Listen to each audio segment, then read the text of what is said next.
January 26, 1945, 3 a.m., the Colmar Pocket, France. Staff Sergeant Audie Murphy's boots slip against the burning metal of the M10 tank destroyer.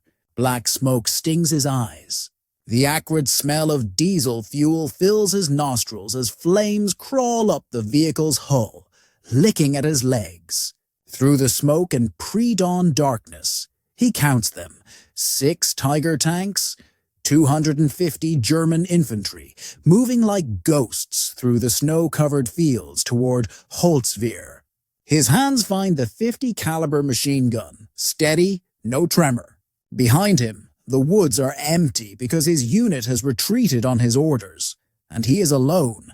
The mathematics are simple.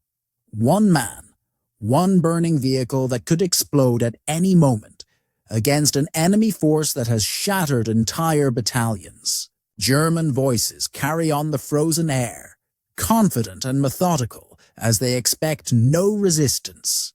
Murphy chambers around. The metallic click seems impossibly loud in the winter stillness. Years later, he would tell reporters, "I had no choice but to fight or die, and dying didn't seem like much of an option." But in this moment, standing on tons of burning steel, he thinks of nothing except the approaching shadows and the trigger beneath his finger. For the Wehrmacht's 17th SS Panzergrenadier Division, the morning of January 26th promised to be routine, as Operation Nordwind, Hitler's last major offensive in the West, had already broken the American lines in multiple sectors. Intelligence reports confirmed what every German soldier could see. The Americans were in full retreat. The enemy is demoralized and falling back in disorder. Battalion Commander Otto Hauptmann wrote in his operational log at 200 hours, "We advance at dawn to exploit their collapse. Resistance is expected to be minimal." The mathematics supported his confidence. 6 panzer tanks against scattered American infantry, 250 battle-hardened German soldiers pushing through a sector, defended by perhaps 40 exhausted Americans. The Wehrmacht's intercepted radio communications painted a picture of panic, with American units calling for immediate evacuation, requests for ammunition going unanswered, and commanders reporting positions overrun. Private Klaus Weber penned in his diary that night, "The Americans run like rabbits. We found their abandoned equipment everywhere. Rifles, ammunition, even hot food still in mess kits. They flee at the sound of our engines." The German tanks were superior to anything the Americans could field in this sector. The Panzerfoes and their dreaded 75mm guns had already destroyed 3 American tank destroyers that week, and the M10s, with their open turrets and thin armor, were death traps against German armor. Every tactical assessment reached the same conclusion. The road to Holtzwihr lay open. The American 3rd Infantry Division was shattered, and by noon, German forces would control the vital crossroads, opening the path to Strasbourg. Not one intelligence report mentioned Staff Sergeant Audie Murphy. Not one calculation considered that a single American soldier might choose to stand rather than retreat. For in war, such mathematics rarely account for the impossible. The retreat order crackled through the radio at 02:45 hours. All units fall back to secondary positions. Repeat, fall back immediately. And Murphy turned to his 19 remaining men. Boys really exhausted, ammunition running low, watching the German armor advance through their binoculars. He told them, "Get to the woods now," as Private Anthony Abramsky, his radio man, would later testify at Murphy's Medal of Honor hearing when he asked, "What about you, Sarge?" And Murphy replied, "I'll cover you. Move." His men scrambled toward the tree line, and he spotted the abandoned M10 tank destroyer, smoke already rising from its engine compartment. Its crew had fled after taking a hit, but the 50 caliber machine gun on top was still intact. A decision crystallized in Murphy's mind. Not heroic, just practical. Someone had to buy time. He climbed onto the burning vehicle, and the first burst of the .50 caliber shattered the pre-dawn quiet, as tracer rounds carved through the darkness, catching the lead German squad in the open. 3 men dropping, then 5, then 8. Murphy, get the hell out of there. Lieutenant Walter Weisspfenning's voice exploded through the field telephone. But Murphy answered, "Negative, sir. I can see their whole attack from here." His voice steady, almost conversational, as he swung the machine gun toward a second German squad, and added, "Request artillery support." Weisspfenning protested, "Artillery? You're too close. Give me coordinates for—" Before Murphy cut him off, rattling off numbers that made Weisspfenning's blood freeze because the coordinates were practically on top of Murphy's position. In the German ranks, confusion spread like wildfire as Hauptmann Otto's lead elements walked into devastating fire. But from where? The burning tank destroyer seemed abandoned, and smoke obscured everything. German soldiers dove for cover, scanning for the hidden American positions they were certain existed. Mein Gott, Sergeant Friedrich Holtz would later recall, the tracers came from everywhere and nowhere. We thought we faced an entire company. Murphy squeezed the trigger again, the .50 caliber hammering its deadly rhythm as the M10's armor grew hotter beneath him, flames climbing higher. 250 German soldiers, convinced they faced a major defensive position, hesitated, and that hesitation would cost them everything. At 03:15 hours, Hauptmann Otto ordered his first flanking maneuver. Standard Wehrmacht doctrine: suppress the machine gun nest with covering fire while a squad circles left through the drainage ditch. Corporal Ernst Müller led 12 men into the darkness, but they never made it 20 meters as the American fire shifted instantly, tracers walking through their ranks with surgical precision, 7 men falling while the survivors crawled back, dragging wounded comrades through the snow.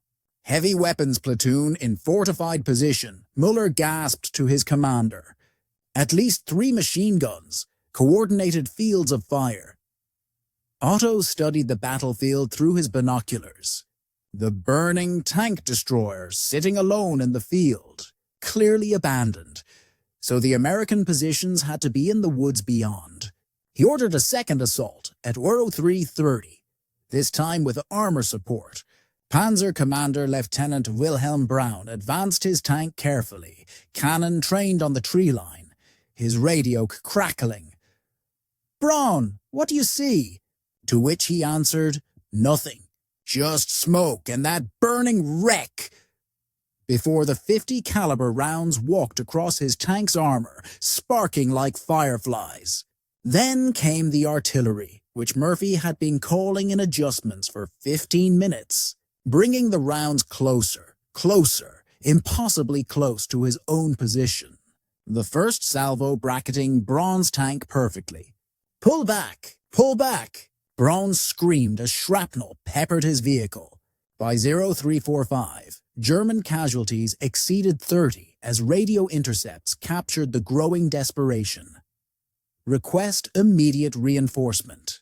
American strongpoint blocking advance. What is your enemy strength? Unknown. Heavy weapons. Multiple positions. They have us pinned. Estimate enemy numbers. A pause, then. At least company strength. Maybe more.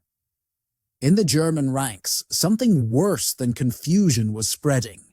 Fear, as Private Hans Dietrich, crouching behind a knocked-out half-track, watched his sergeant refuse a direct order to advance. The veteran NCO saying flatly, "It's suicide. The Americans have turned that field into a killing ground." At 0400, Otto committed his reserves, 40 fresh soldiers and 2 more tanks, but they lasted 8 minutes before retreating, leaving 12 more casualties in the snow. The German commander's field report, discovered after the war, revealed his growing bewilderment. Enemy resistance far exceeds intelligence estimates. Concentrated firepower from multiple concealed positions, artillery directed with uncanny accuracy, assault temporarily suspended pending reinforcement. On the burning M10, Murphy fed another belt into the .50 caliber. The tank destroyer's deck plates now too hot to touch with bare skin. Flames having reached the ammunition storage so that he had perhaps minutes before the vehicle exploded. The Germans didn't know that. All they knew was that their unstoppable advance had been stopped cold by a ghost in the smoke, a phantom force that cut down everything that moved. For the first time since Operation Nordwind began, Wehrmacht soldiers were looking backward instead of forward. The mathematics of Murphy's stand defied conventional military logic, yet the technical elements aligned perfectly to create a deadly equation. The M10 tank destroyer, despite burning beneath him, provided an elevated platform 9 feet above ground level, from which Murphy commanded a field of view extending nearly a mile across the snow-covered approach to Holtzwihr. The weapon that transformed one man into a battalion was the M2 Browning .50 caliber machine gun, firing 450 to 600 rounds per minute, each bullet traveling at 2,910 feet per second, with an effective range of 2,000 yards. Against infantry in the open, it was devastating, since the half-inch rounds didn't just wound, but destroyed. A single hit tearing off limbs, punching through multiple bodies, or penetrating light armor. The weapon's psychological impact exceeded even its physical destruction, as Wehrmacht veterans called it Hitler's saw for its distinctive sound and cutting power. The tracer rounds, visible even through smoke, created an illusion of omnipresence, every fifth round glowing like a deadly meteor that allowed Murphy to walk his fire onto targets while simultaneously terrorizing those who watched their comrades fall. The terrain itself became Murphy's ally, as the approach to Holtzwihr funneled through a narrow corridor, bordered by the Ill River on one side and dense woods on the other, preventing German tanks from spreading out for classic armored tactics and forcing infantry to advance across 400 yards of open ground with minimal cover. The drainage ditches that might have provided concealment ran perpendicular to the German advance, offering no protection from Murphy's elevated position.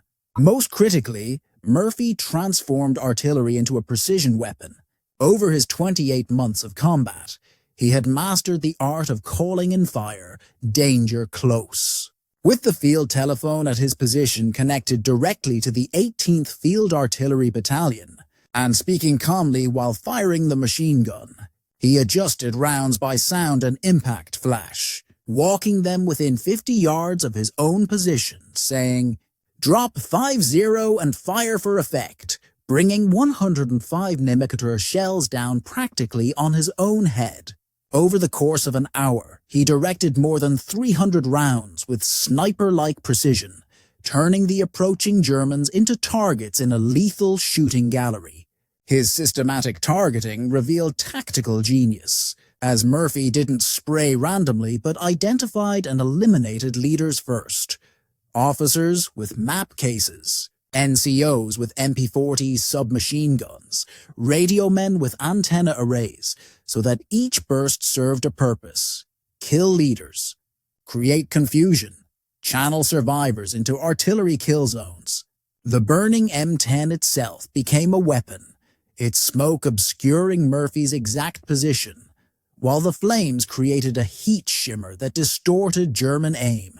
Though they fired thousands of rounds at the tank destroyer, they never realized their target was a single man standing in plain sight, hidden only by smoke, flame, and their own disbelief.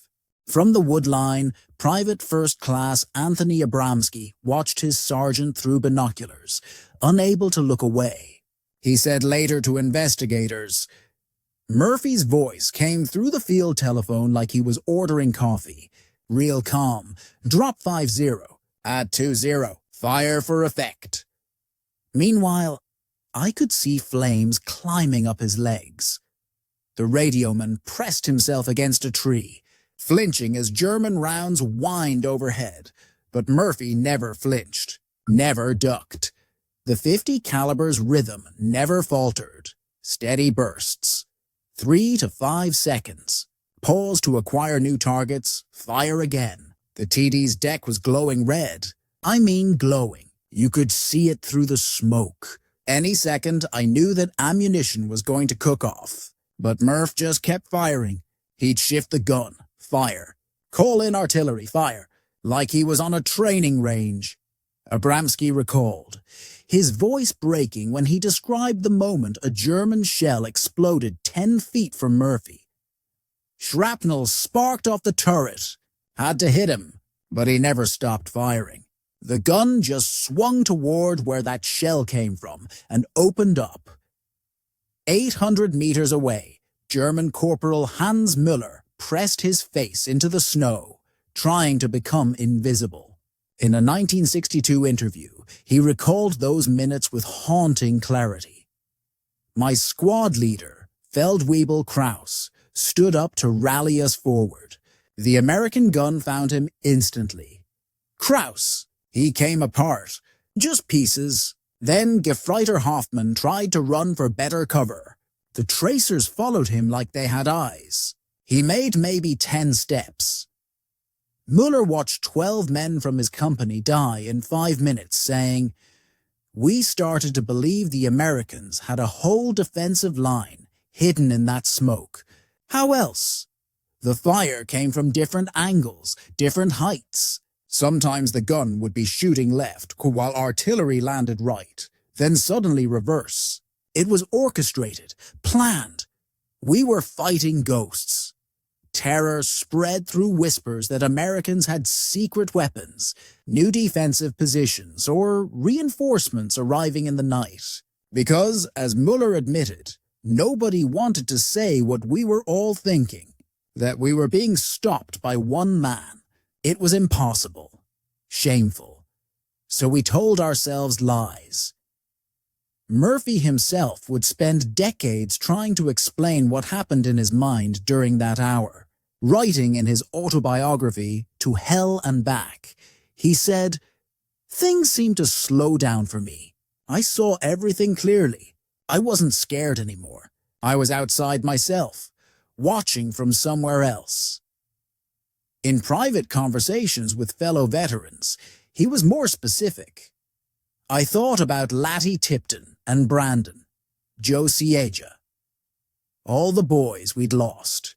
They were there with me. I could feel them, telling me where to shoot, when to duck. Sounds crazy, but that's how it felt." The dissociation psychologists would later identify as a combat survival mechanism felt to Murphy like communion with the dead. As he explained, "I wasn't fighting for country or glory or any of that. I was fighting for the guys who couldn't fight anymore. Every German I dropped was for them." Meanwhile, Marie Dupont, watching from her cellar window in Holtzwihr, saw something else entirely. "Un fantôme," she whispered to her daughter. A ghost standing in the flames like something from Revelation, dealing death with mechanical precision, while fire consumed the world around him. 3 perspectives, 3 truths, all witnessing the moment when one man's refusal to yield changed the course of a battle, and perhaps history itself.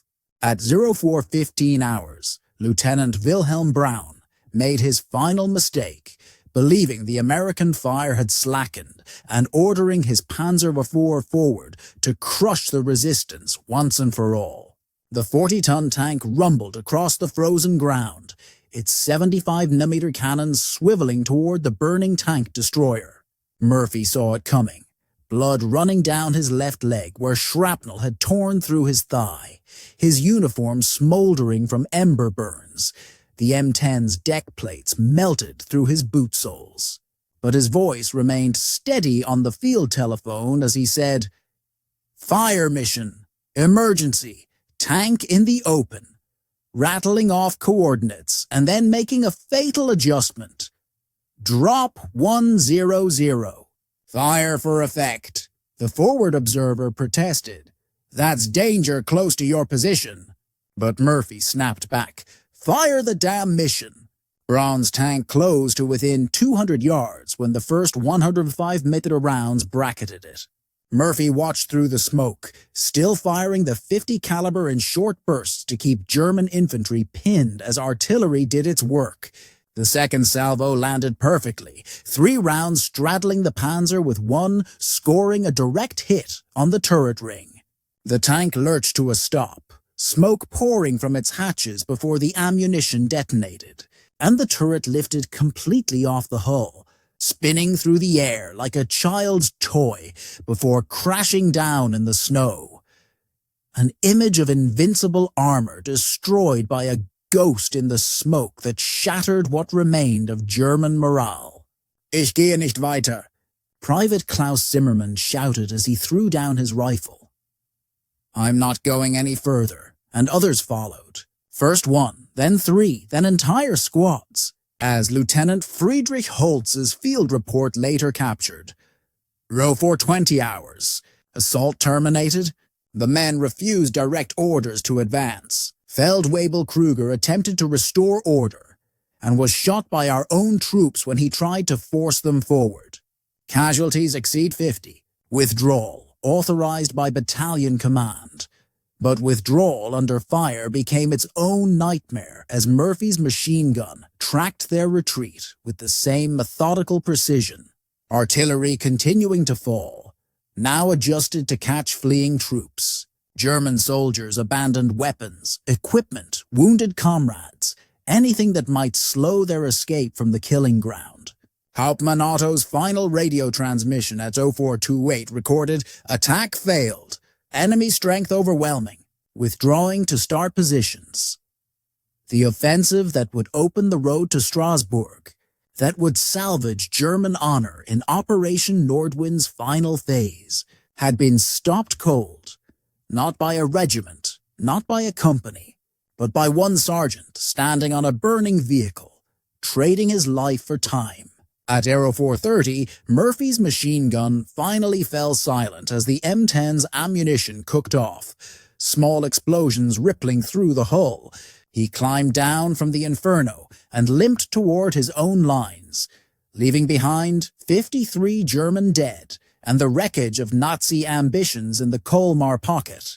The shockwaves from Murphy's stand rippled outward like disturbed water.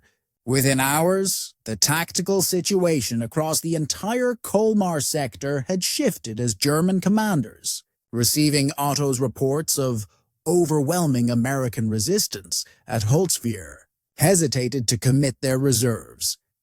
A hesitation that proved fatal to Operation Nordwind's momentum. At 3rd Infantry Division headquarters, Major General John Iron Mike O'Daniel initially refused to believe the reports. One man had stopped a reinforced battalion, but the evidence was undeniable as aerial reconnaissance confirmed massive German casualties around a single burning vehicle, and, more critically, the enemy advance had stalled completely. O'Daniel seized the opportunity, telling his staff, "If one sergeant can stop a battalion, what can a division do?" By noon on January 26th, American reinforcements were streaming toward Holtzwihr. The 15th Infantry Regiment, originally slated for withdrawal, instead launched a counterattack while fresh artillery batteries rolled into position, turning what should have been a German breakthrough into an American strongpoint. The psychological impact exceeded even the tactical gains as word of Murphy's stand spread through American lines like wildfire. Radio operators shared the story, and infantry units passed it through the ranks until a war-weary army, battered by weeks of German attacks, suddenly rediscovered its fighting spirit. Colonel Keith Ware reported to division, "The men were transformed. Yesterday, they were looking over their shoulders. Today, they're asking when we attack." On the German side, The failed assault created a crisis of confidence as intelligence officers who had reported demoralized American forces faced harsh questioning over how their assessments had been so catastrophically wrong. Wehrmacht morale, already fragile in the war's final months, cracked further, for if a single American could inflict such damage, what hope remained for victory? General Johannes Blaskowitz, commanding German Army Group G, made the fateful decision to suspend offensive operations in the sector. His war diary noted, "American resistance far exceeds expectations. Enemy morale and defensive capabilities grossly underestimated. Recommend consolidation of current positions." The strategic implications cascaded upward to Supreme Headquarters, where Eisenhower's intelligence staff assessed that Murphy's action had prevented German forces from threatening Strasbourg for at least 72 hours, time enough to rush the 12th Armored Division into blocking positions. A briefing paper to the Supreme Commander concluded, "The action at Holtzwihr may have shortened the war by months. Had German forces broken through to Strasbourg, political pressure to divert forces from the Rhine crossing would have been irresistible." By January 28th, American forces had launched Operation Grand Slam to eliminate the Colmar Pocket entirely. The German units that should have been defending had been shattered at Holtzwihr, and within a week, the last German forces west of the Rhine were in full retreat. 1 man, 1 hour, 1 burning tank destroyer. The mathematics of war had been rewritten by an impossibility that became reality through sheer force of will. On June 2, 1945, in a ceremony at Salzburg, Austria, Lieutenant General Alexander Patch pinned the Medal of Honor on Audie Murphy's chest. The citation read in part, "Second Lieutenant Murphy's indomitable courage and his refusal to give an inch of ground saved his company from possible encirclement and destruction."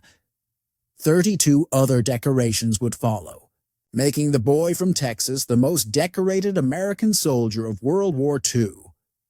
But medals couldn't quiet the ghosts.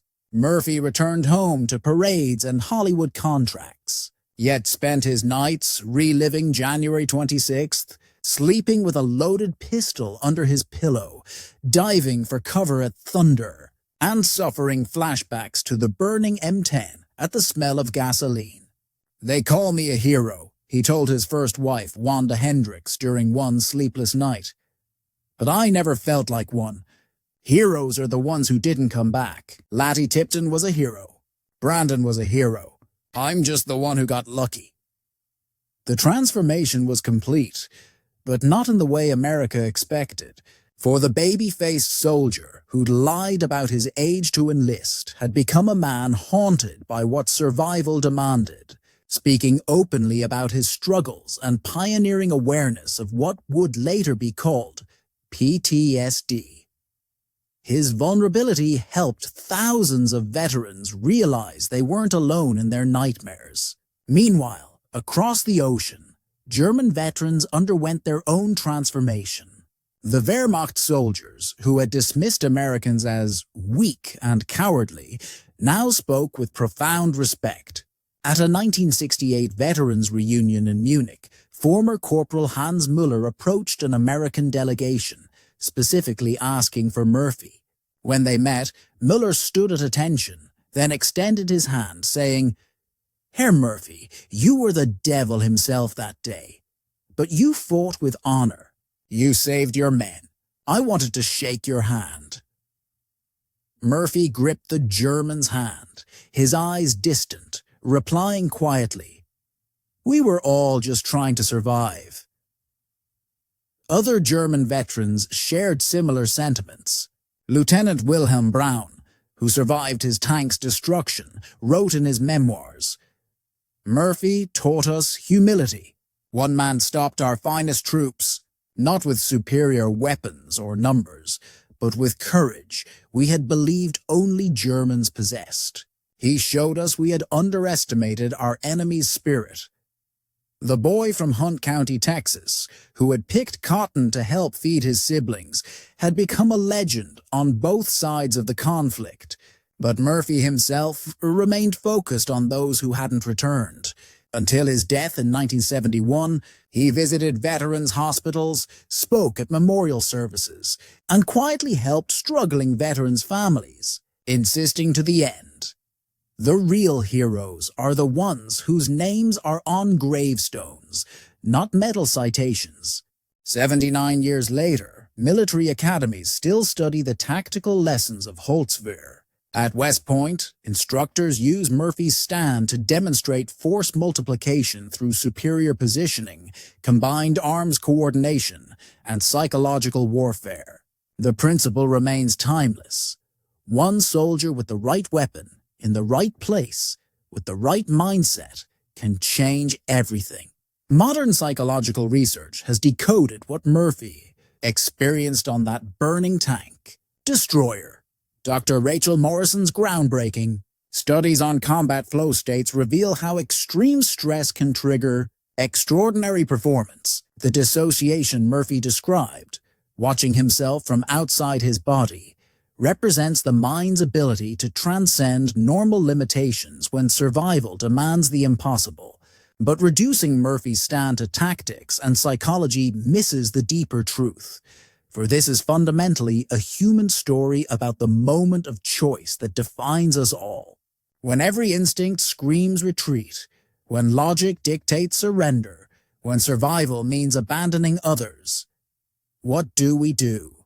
Murphy's choice reverberates through time because it speaks to something universal. The cotton farmer's son who became a warrior didn't fight for abstract concepts like democracy or freedom.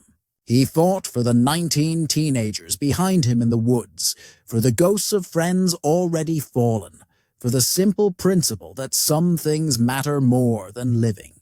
History pivots on such moments. A junior officer refuses to retreat at Gettysburg. A nurse stays with her patients as the Titanic sinks. A teacher shields students from a shooter. Ordinary people, faced with extraordinary circumstances, discovering within themselves the capacity for transcendent courage. Murphy's legacy isn't measured in medals or Hollywood films. It lives in every soldier who holds the line, every first responder who runs toward danger, every person who chooses others over self. His story reminds us that heroism isn't the absence of fear. It's action in spite of terror. One man, 1 hour. One choice, and history itself bends to accommodate the impossible.